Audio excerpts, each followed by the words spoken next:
في السينما بقى كان في خطوات في البدايات وبعد كده مسلسلات، وبعد كده بقى كان في شغل مع ناس تقال، يعني محمد ياسين، يسري نصر الله. قُل لي آه. كل مُخرِج بتشوفه إزاي وأنت بتكبر؟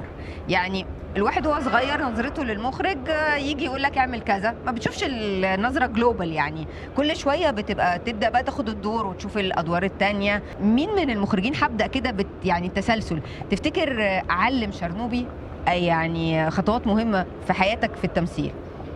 يعني هاقول لك أي يسري نصر الله مثلًا، أي حد اشتغلت معاه علّمني. المأوى الخضرة والوجه الحسن والدور الظريف في والlook لأ هو الحلو فعلًا، ده. فعلًا أي حد اشتغلت معاه علّمني. أي مُخرج كبير أو صغير حتى، أنا باتعلّم طول ما أنا ماشي، طول ما أنا ما باشتغل. بتحسبش مُخرِج الكبير أقبل عمله الصغير أتردد في إن أنا لأ أشتغل طبعًا، معاه؟ لا، لأ، هي مش ماشية كده، بالعكس. بالعكس أنا باحب أشتغل مع مُخرجين صغيرين عندهم نفس شغفي. خصوصًا لو باعمل حاجة بتاعتي، يعني في فرق خبرة مثلًا كان شريف نجيب أول مرّة يخرج، آه، فكنت متحمس جدًا للشغل مع شريف عشان عنده نفس شغفي بالضبط، عنده آه. نفس طموحي بالضبط، ما حققش لسه حاجة فعايز يحقق كل حاجة، فده بالنسبة لي بيبقى لذ. طبعًا شيء مهم جدًا إن أنا أشتغل مع مخرجين كبار، بس برضه باحب أشتغل مع مخرجين شباب وصغيرين وفي سني وبنعمل عندنا نفس الطاقة وعندنا نفس الطموح، فدي حاجة لذيذة جدًا برضه.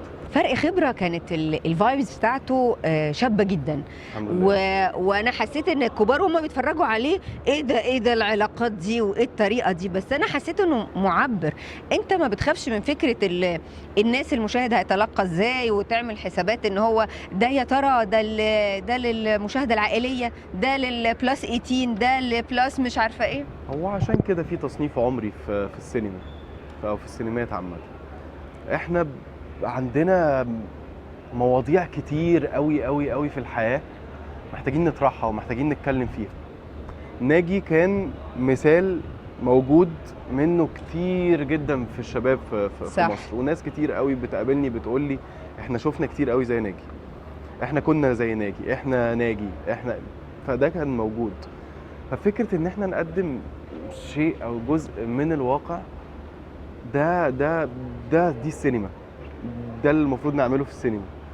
لو في حاجة مش قابلة لإنها تتشاف من عيلة، إحنا بنصنّف تصنيف عمري، عشان كده الفيلم مثلًا كان +16، فدي وأنا شايفة إنه بتحجّم اتشاف شوية. في المنصات بشكل كبير، يعني اتشاف في فرق المنصات خبرة في بشكل كبير المنصات. جدًا، واتشاف وأنت لمّا نزل على وهدى القنوات كمان. كنتم couple يعني في المنصات الحمد لله، الfeedback كان كان قوي جدًا. اتفهم يعني. الحمد لله، ب وعشان كده حتى لمّا جينا عملنا أغنية الفيلم عملناها بعفروتو.